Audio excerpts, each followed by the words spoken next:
This is a quote from the #2 player in the world about the #1 player in the world. You're the best player in the world by far. I was hoping that I could be more competitive today, but you're just too good. In the majority of sports competitions, the gap between the best and the second best isn't always so massive. But every once in a while, generational talents come around, and boy do they make everyone else look like a bunch of side characters. Jannik Sinner's Australian Open title defense was an absolute rampage, and I couldn't help but do a full breakdown on his title run and go into more detail on just why he's so unbeatable right now. Sinner faced 36th ranked Nicolas Jarry in the first round, and Jarry came out bringing the heat. It was Sinner's first match of 2025, so we weren't exactly expecting lights-out tennis from the Italian at Rod Laver Arena. Still, he managed to beat Jarry in straight sets. Jarry put up a great fight in the first 2 sets and pushed Sinner to 2 tiebreaks. Knowing that he had to take the match to Sinner, Jarry tried to dictate the play, but it ended up leading to 4 errors off the forehand as Sinner took the first set tiebreak. In the second set, Jarry continued to unleash a barrage of attacking plays like this.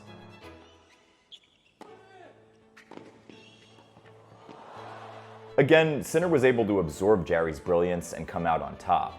The set went into a tiebreak, and Sinner baited Jarry into making errors, this time off the backhand, with 3 consecutive backhand errors in a row midway through the tiebreak.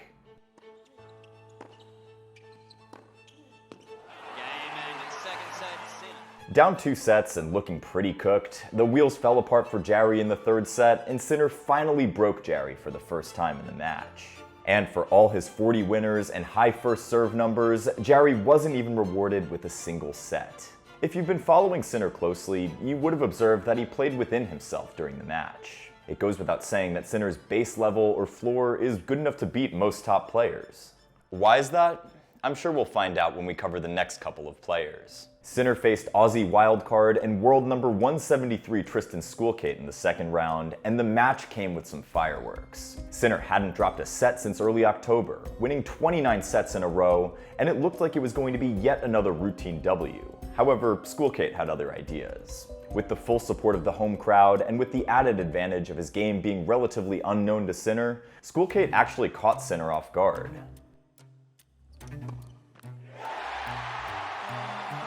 Remarkable. How did Schoolkate steal a set off Sinner, you might be wondering?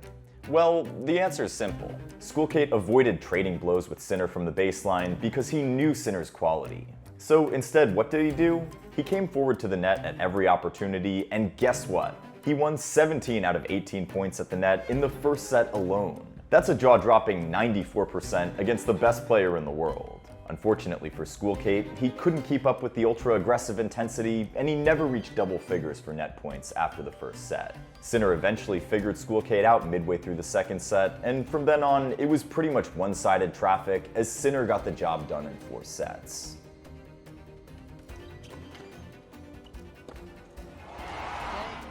One adjustment Sinner made was changing his return position for a more aggressive approach and also making Schoolkate hit a lot more backhands. By targeting the Aussie's backhand, Sinner was able to neutralize Schoolkate's offensive power. So while in the first round, we saw how Sinner methodically drew out errors from Jarry, the second round showed his problem-solving abilities on court and his ability to adjust to his opponents on the fly. But there were more layers to come. His next opponent was Marcus Giron. Sinner faced the 46th ranked American in the third round, and although it ended in a straight sets W for Sinner, he actually struggled on multiple fronts. Uncharacteristic errors off the forehand, struggles at the net, and on the return of first serves at times. Giron had 7 breakpoints throughout the match, but failed to convert 6 of them, only managing to break Sinner in the third set. Although Giron had a foot injury deep into the match, which didn't allow him to exactly play better, it never really looked like he had enough in his offensive arsenal to trouble Sinner. Despite not being anywhere close to his best, Sinner was still able to hit winners when he wanted to, and he closed out the match in just over 2 hours. His shortest match in the early rounds, I should mention. There weren't many takeaways for me, other than the fact that Giron just didn't have the quality to trouble an average Sinner.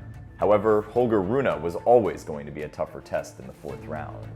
Holger Rune was looking to work his way back into the top 10, but after playing 14 sets in the first 3 rounds and cramping towards the end of his third round win against Kecmanovic, there was always going to be the question of how much he had left in the tank. Still, it was Sinner who would show the first signs of any physical struggle, as he apparently woke up not feeling great that morning. Anyways, they played the match under very humid conditions, so it's safe to say that both players weren't exactly in the best physical shape.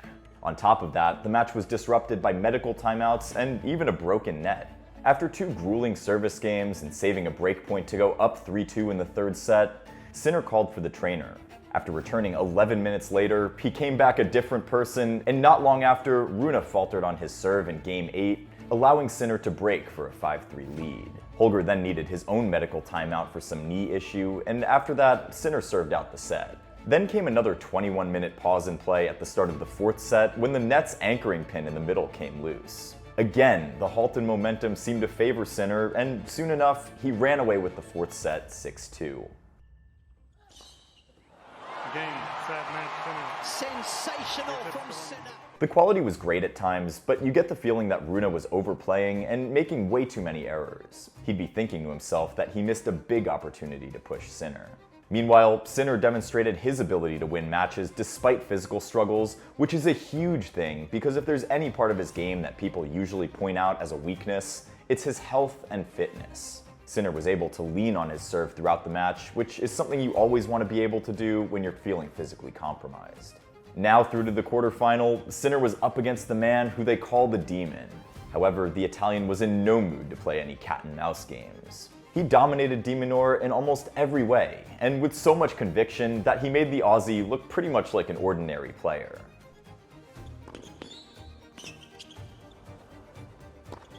Oh my goodness. Not only did Sinner come out on top in the short and long rallies, but he also dominated the serve-return dynamics. Sinner won above 80% of both his first and second serves, losing only 10 points on his serve the entire match. Having by far the most underpowered serve in the top 10, and maybe even in the top 20, de Minaur's serves barely troubled Sinner. And despite developing a reputation as one of the tour's best defenders, her legs were no match for Sinner's brutal ground strokes. In a packed arena with high expectations, Sinner only needed 104 minutes to brush off the Aussie. After the match, de Minaur did some reflecting, and here's what he had to say about facing Jannik. I'm going to be completely honest and transparent. It's tough. I think he's probably my worst matchup, and you can see it in the head-to-head. If we're playing middle of the day on a stupidly hot day, then that's when you can see some errors come out, and that's when you probably see Jannik not play at his best. The thing is this. In some team sports, defense wins you titles, but in tennis and other individual sports, you're almost always better off with having the high-powered offensive weapons like Sinner. You need to be able to hit big from the baseline, have the transition game, and of course be able to finish points at the net. I recently made the comparison between Joao Fonseca and Lerner Tien in a recent deep dive I did about Tien. Be sure to check it out if you haven't seen it already. Sinner's ability to play consistent tennis at a high pace and without missing plays a huge role in why he's almost unbeatable at the moment. Over the course of 2 matches, he demonstrated his ability to win through physical struggles, adding yet another layer to his match toughness. But how is he going to perform against one of the best servers on tour? Sinner faced Shelton in the semifinal, and let's just say Shelton didn't have the service game he would have hoped for. Ben wasn't getting many first serves in, and when they were going in, he was winning just over half the points. Sinner's return was just on a completely different level. After going down an early break in the first set, Sinner broke Shelton back in the fourth game thanks to some elite returning. Most players wouldn't have been able to contain this Shelton serve.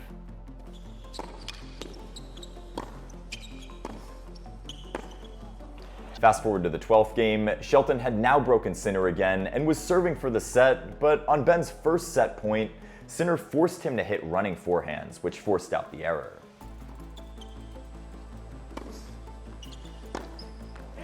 On break point, Sinner repeated the same play again.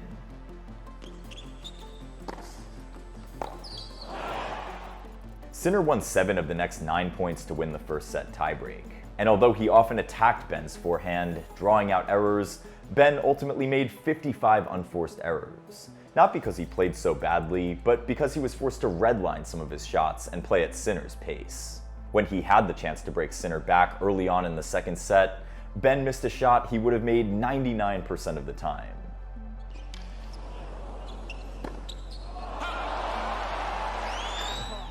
So here we go again. Apart from being able to neutralize Shelton's serve with some elite defending,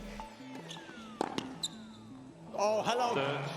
and also end-range ball striking, Sinner attacked Shelton's strength on the forehand and made him miss by shrinking the margins.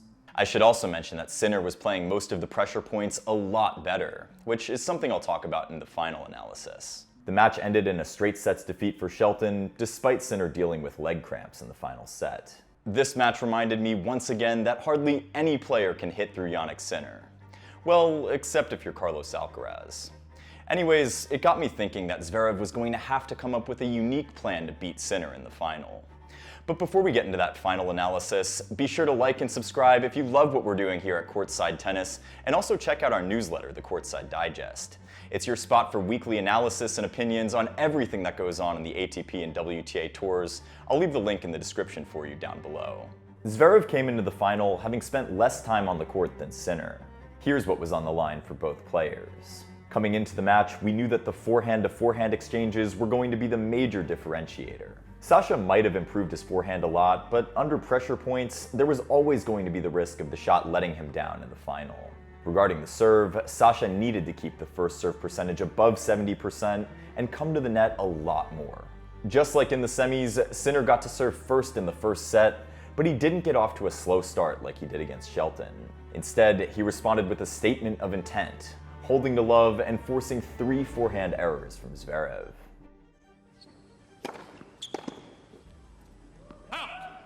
Although Sinner was having the easier holds, Zverev, though a little passive and playing against the wind, was very much in the set for the first couple of games. This was thanks to him upping the firepower on both his forehand and backhand.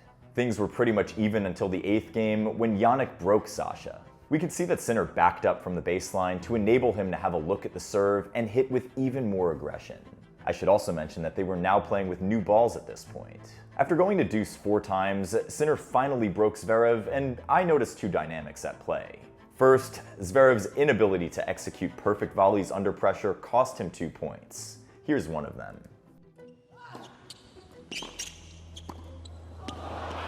The second thing was Sinner's ability to float returns high and deep into Zverev's forehand to create a lot of pressure from the back of the court. This crucially kept him in the rallies. Sinner got the break and served for the first set, but not before showing his Djokovic-like ability to turn defense into offense at the end range.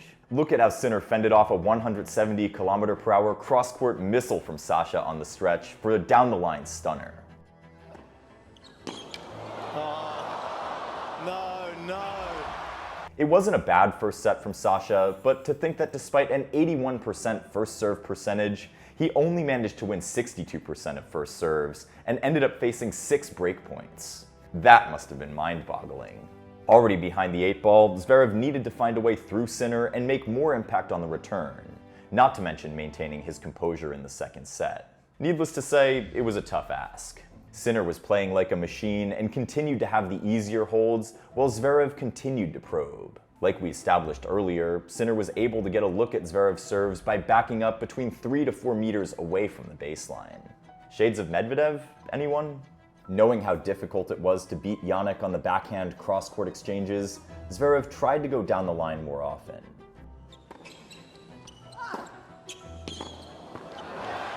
However, he continued to make more errors than he would have liked as he kept trying to force the action. Zverev was keeping up with Sinner all the way up to the tiebreak, but before then, we saw Sinner already showing some cracks physically, as he clutched his hamstring a few times. Sasha also noticed and tried to push Sinner more, but down 4-5 and love 30, and serving to stay in the set, Sinner hit 3 unreturned serves en route to a huge hold, once again showing his ability to serve bigger when facing break points. We saw one of the best points of the match at 5-6, 30 all, when both men played an incredible 21-shot rally that ended up with Sinner coming out on top.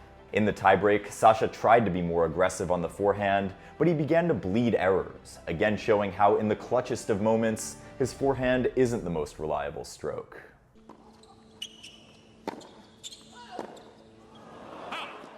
Sinner made a few errors of his own, but at 4 all, a net cord winner went Sinner's way, and Sasha looked deflated afterward. Oh, that is cruel. Cruel. He didn't win a point after that, as Sinner took the tiebreak. In the third set, Zverev decided to go even bigger on his forehand, adding an average of 17 kilometers per hour more to it.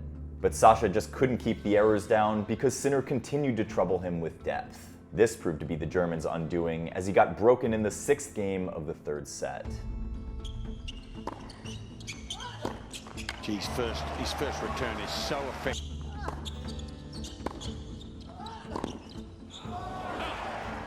Sinner went on to win in straight sets to successfully defend his title for his 3rd major. It's the second for Sinner, down under. He didn't face any breakpoints on Sunday, being only the 3rd man to not face a single breakpoint in a Grand Slam final since 2000, after Roger Federer at Wimbledon in 2003 and Nadal at the 2017 US Open. Sinner also equaled Bjorn Borg and Jimmy Connor's record of 47 wins for most wins in their first 50 matches as world number 1. Sasha really got burned in a lot of those longer rallies, with Sinner winning 29 compared to Zverev's 14 in the 9+ shot rallies. As Sinner celebrated his title win, Sasha was left hunched in his chair. As immovable as the Italian mountains he grew up in. Too bad he couldn't pull off a Madison Keys moment. You could tell that this was yet another missed opportunity for the German. Not necessarily because the outcome could have been different, but because he failed to do a number of things differently. Anyways, there were a number of talking points from the match. First off, we could talk about Sinner's quality. It's hard to appreciate, but Sinner has a lot of spin on his forehand too. He was always going to trouble Sasha with a lot of depth, just because Sasha doesn't have the same fast twitch Sinner has. And then we have the foot speed, another category where Sasha was no match for Sinner. Many times when Zverev was forced to hit shots on the run, it led to lots of errors. But someone out there might be wondering why Zverev just couldn't play more aggressively than he did. The answer is simple. He just didn't have it in him. For better or for worse, Zverev's stroke production affects his style of play. It's part of why Zverev failed to apply pressure on Sinner's second serve when he had the chance, and as a result, he's now 1 in 13 at majors against top 5 players. We could talk about half a dozen things Zverev could have done better, but the truth is this. Sinner doesn't have any significant holes in his game. His biggest weakness at the moment might be his endurance, but opponents aren't even able to push him to play for 4 hours. There are a handful of players who serve better than Sinner, yet the Italian holds serve more than everyone on tour, including Pecci Pericard. Sinner only gets 61.5% of his first serves on average, which is below the top 50 average of 63%, and still no one has won more second serve points than Jannik. And then when we look on the return, he's undoubtedly the best and most consistent. No one scrambles better than Sinner, no one can generate so much power from end range, and no one can match the consistency. There's no hitting past the Italian either. He just makes you play outside your comfort zone while still managing to play within himself. I'm not saying Sinner is 100% unbeatable or that he's going to win every single match this year, but at the moment, it looks like your best chance would be to catch him on an off day where he wakes up with some illness or something, and even on that day, your performance would still have to be near perfect. Even Djokovic failed to generate breakpoints against Sinner in their last 2 matches. With the exception of Alcaraz, I don't think anyone stands a chance against Jannik on hard courts. He's proven himself to be the best at both offense and defense. How do you beat a guy who's that good? Sinner's Australian Open title performance was phenomenal from the jump, and I had a hard time wrapping my head around how dominant he was in the final. But over to you guys. What do you make of Sinner's title run, and are there any answers to the Jannik Sinner puzzle? I'm eager to hear your thoughts. I'll also be dropping a video in the next few days talking about who I thought were the biggest underachievers at the Australian Open, so be sure to keep your eyes out for that one. Until next time, keep going for the lines.